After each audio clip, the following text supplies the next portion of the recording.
हालात की वजह से माओ ने खाने के लिए अपने ही बच्चों के जिस्म का गोश्त पकाया। और जब सीज खत्म करके रोमन आर्मी जेरूसलम में एंटर हुए तो सबसे अस्सलाम वालेकुम प्यारे दोस्तों, कैसे हो? उम्मीद करता हूँ कि आप लोग ठीक होंगे। आज की वीडियो बहुत अच्छी है, इमाम मेहदी कब आएंगे। तो दोस्तों वीडियो की तरफ चलते हैं। इमाम मेहदी फ्यूचर में आने वाले एक ऐसे इंसान जिसकी प्रेडिक्शन आज से 1400 साल पहले रसूलुल्लाह सल्लल्लाहु अलैहि वसल्लम ने की थी। और ये सिर्फ इस्लाम में नहीं बल्कि दुनिया के हर रिलीजन, यहूदी, क्रिश्चियनिटी और इवन हिंदुओं में भी एक ऐसे इंसान के आने का वेट किया जाता है। कुछ मुस्लिम स्कॉलर्स का कहना है कि इमाम मेहदी का आना सिर्फ एक मिथ, एक ख्याली बात है और ये यहूदियों और क्रिश्चियंस की एक बहुत बड़ी साजिश है जो उन्होंने मुसलमानों के दरमियान इसलिए फैलाया ताकि मुसलमान अपने ऊपर जुल्म होता हुआ देखकर भी खामोश रहे और अपने दुश्मनों के साथ जिहाद करने के बजाय बैठकर सिर्फ इमाम मेहदी के आने का वेट करें। लेकिन अब मसला ये है कि क्या इमाम मेहदी का आना सिर्फ एक मिथ है और या सच में एक इंसान आकर पूरी दुनिया को हिला सकता है। जब यहूदियों की साजिश की वजह से अल्लाह ताला ने हजरत ईसा अलैहिस्सलाम को आसमान पर उठाया, उसके तकरीबन 70 साल बाद पूरे फलस्तीन में यहूदी आबाद थे, लेकिन वहाँ उनकी हुकूमत नहीं थी। हुकूमत उस वक्त की एक सुपर पावर रोमन्स के पास थी और फलस्तीन रोमन एम्पायर का एक छोटा सा प्रोविंस था। रिलीजन के हिसाब से यहूदियों और रोमन्स में बहुत बड़ा डिफरेंस था, क्योंकि यहूदी मोनोथियस्ट सिर्फ एक खुदा के मानने वाले थे और रोमन्स बहुत सारे खुदाओं को मानते थे। इसलिए इस डिफरेंस की वजह से रोमन्स कभी कभी यहूदियों पर बहुत जुल्म किया करते थे और उनसे काफी सारा टैक्स भी लेते थे। जब रोमन्स की जुल्म हद से ज्यादा बढ़ गई तो यहूदियों ने रोमन्स की हुकूमत से बगावत कर ली, जिसकी वजह से रोमन्स के बादशाह टाइटस ने यहूदियों पर हमला करने का फैसला किया और अपनी आर्मी को फलस्तीन में एंटर करके वहां की मेन सिटी जेरूसलम को चारों तरफ से घेर लिया और जेरूसलम में आने जाने के सारे रास्ते बंद कर दिए। और इसी बंद रास्तों की वजह से जेरूसलम सिटी में किसी भी किस्म की मदद, खाना, पानी और जरूरियात की चीजें नहीं पहुंच सकती थी। रोमन्स की इस सख्त सीज की वजह से वहां जेरूसलम में आहिस्ता आहिस्ता यहूदी भूख से मरने लगे और हालात इतने खराब हुए कि जोसेफस ने अपनी किताब में लिखा है कि उन सख्त हालात की वजह से माओ ने खाने के लिए अपने ही बच्चों के जिस्म का गोश्त पकाया। और जब सीज खत्म करके रोमन आर्मी जेरूसलम में एंटर हुए तो सबसे पहले उन्होंने यहूदियों के सेकंड टेंपल को आग लगा दी, जिसमें हजारों यहूदी जलकर मर गए। और फिर टाइटस की फौज ने जेरूसलम में किसी को भी नहीं छोड़ा, बच्चे, बूढ़े, औरतें सबको मारना शुरू किया। और अगेन जोसेफस ने लिखा है कि उस दिन लगभग 11 लाख यहूदियों को टाइटस की फौज ने मारा था और जो यहूदी वहां जिंदा बच गए उन्हें जानवरों की तरह गुलाम बना दिया गया, जिसकी वजह से रोम में यहूदी गुलाम इतने बढ़ गए कि मार्केट में एक गुलाम की कीमत जानवर की कीमत से भी कम हो गई। अब यहूदियों में इन सख्त हालात की वजह से एक बात बहुत ही ज्यादा फेमस हो गई कि एक दिन एक आने वाला आएगा जो यहूदियों को इस गुलामी की जिंदगी से निकालकर दोबारा दुनिया में सुपर पावर बना देगा। और ये बात उनकी किताब तौरात में भी लिखी गई थी, लेकिन हकीकत में वो हजरत मोहम्मद सल्लल्लाहु अलैहि वसल्लम ही थे, जिनके आने के बाद सबसे पहले इन्हीं यहूदियों ने मोहम्मद सल्लल्लाहु अलैहि वसल्लम का इनकार किया था।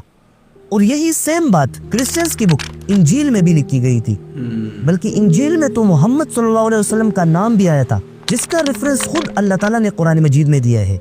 फ्यूचर में एक इंसान के आने का अकीदा सिर्फ यहूदियों और क्रिश्चियन में नहीं था, बल्कि यही सेम सोच इंडिया में हिंदुओं के दरमियान भी मशहूर थी, क्योंकि हिंदुओं के मुताबिक उनके भगवान विष्णु के 10 अवतार है।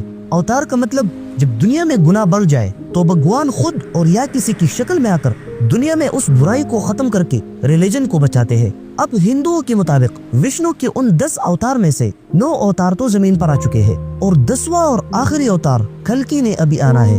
और इंटरेस्टिंग बात तो ये है कि हिंदू मजहब में कल्कि अवतार के बारे में जितने भी निशानियां बताई गई है वो एग्जैक्टली हजरत मोहम्मद सल्लल्लाहु अलैहि वसल्लम से मैच करती है, जिसकी वजह से कुछ स्कॉलर्स कहते हैं कि हिंदुओं का 10वां अवतार कोई और नहीं बल्कि हजरत मोहम्मद सल्लल्लाहु अलैहि वसल्लम है।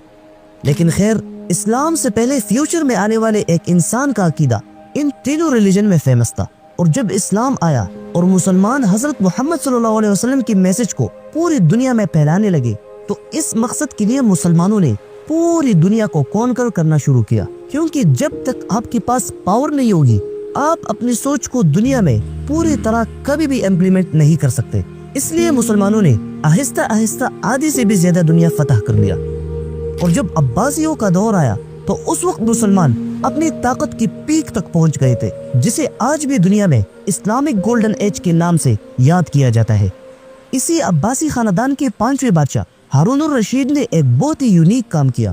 انہوں نے اپنی کیپٹل بغداد میں مسلمانوں کے لیے ایک بہت بڑی لائبریری بنائی، ہاؤس آف وزڈم، اور اس لائبریری میں دنیا کے کونے کونے سے تمام اینشنٹ کتابوں کو لا کر رکھ دیا، جس میں دنیا کی ہر ریلیجن، یہودی، کرسچنز اور ہندوؤں کی بھی کتابیں تھی۔ فار ایگزامپل، رومن امپائر کی کیپٹل استنبول سے عظیم فلسفرز جیسے ایرسٹوٹل، پلیٹو وغیرہ کی کتابیں لا کر اس لائبریری میں رکھ دیے۔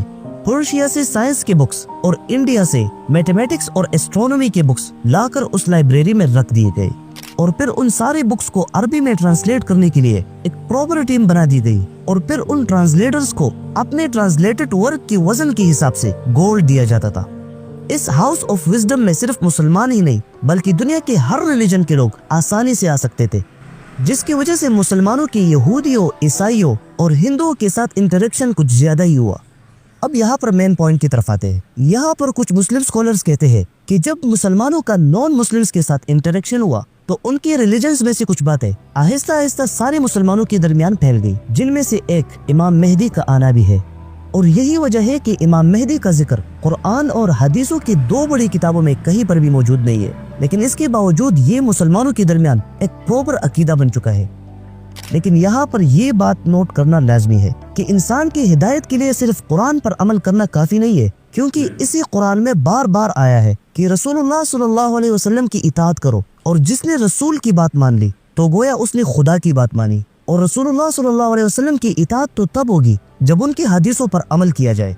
اور اگر کوئی موجودہ حدیثوں پر ٹرسٹ نہیں کرتا تو پھر وہ یہ بھی ثابت نہیں کر سکتا کہ یہ جو قرآن آج ہم پڑھ رہے ہیں یہ اللہ کی طرف سے بھیجی گئی کتاب ہے۔ اب امام مہدی کا ذکر تو بخاری اور مسلم میں نہیں ہے، لیکن صحاح ستہ کی باقی 4 کتابوں میں امام مہدی کے حوالے سے الگ الگ چیپٹرز بنائے گئے ہیں کہ ایگزیکٹلی امام مہدی کون ہوگا، کب آئے گا اور کیسے پوری دنیا کو فتح کرے گا۔